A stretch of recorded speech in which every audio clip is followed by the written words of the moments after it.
So here we have the Mini Cooper 5-door hatchback on a 16 plate. We're going to start off by looking around the outside of the car, and then we'll jump in and run through some controls from there. But from the outside you can see it's a 5-door car with alloy wheels. We're going to start off inside the boot and then work our way around the rest of the car from there. So as we approach the boot, you'll see we've got plenty of space along with that 60/40 split folding rear seat, and then this carpet section will fold and store just behind those seats, giving you even more boot space, as you can see. Okay, so we're just going to work our way back round to the front of the car now, and then we'll hop in and run through some controls on the inside. But now that we've done a full circle of it, you can see it's in excellent condition the whole way round. Just briefly before we climb in, I think it's well worth seeing the interior from this exterior point of view. You get half leather seats. There's plenty to run through on the dashboard, so let's hop in and we'll do that now. Okay, so now that we're inside the car, we're going to start with the dials. On the left-hand side, we have the rev counter, we have the speedometer in the middle, and then on the right-hand side, the fuel gauge. You can see within that speedometer section the total miles on this car, which are 4,221. You can change information displayed directly above that by using a button on the end of the indicator stalk for various different pieces of fuel economy information, or you can have a permanent digital readout for the speedometer, which you can see just there.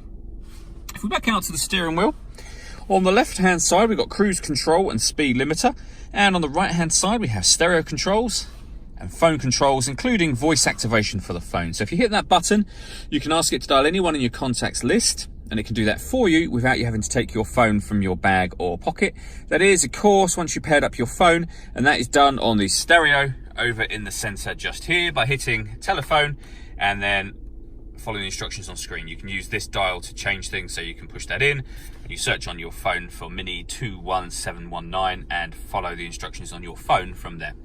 We go back to the main menu. In terms of music, radio wise, we have AM, FM and DAB digital radio, as you can see.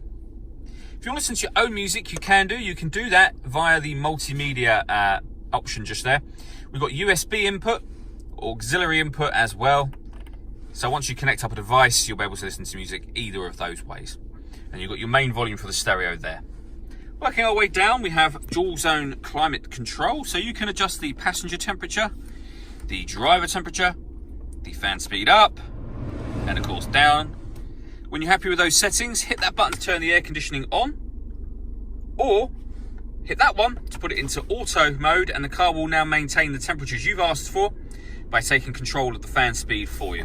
So if I turn the temperature up, you'll hear the fan speed will start to increase to try to get to those temperatures as it can. Press the auto button to put it back into whatever setting you were previously on.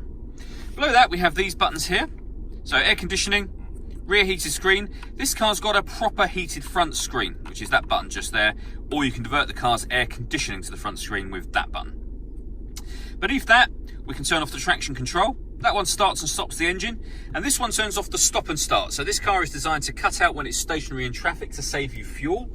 You can turn that system off, and when that light shows, that is when the system is turned off. Underneath that, we have a 12-volt charging socket, the auxiliary and USB inputs that I mentioned a moment ago, a 6-speed manual gearbox, and then this hoop here will change the driver setup of the car. So the car is in mid mode normally. I can put it into sport, I can go back to mid, or I can go to green.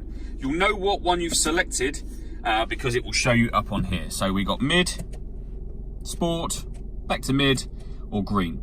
And it changes the way the car drives. For example, in sport mode, the accelerator will react faster to what you do, and the steering will be a lot firmer.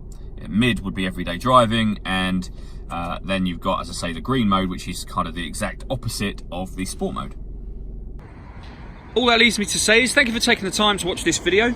If you'd like to come and see the car in person and have a test drive, please feel free to call any of our MJA sites. We'd love to hear from you soon.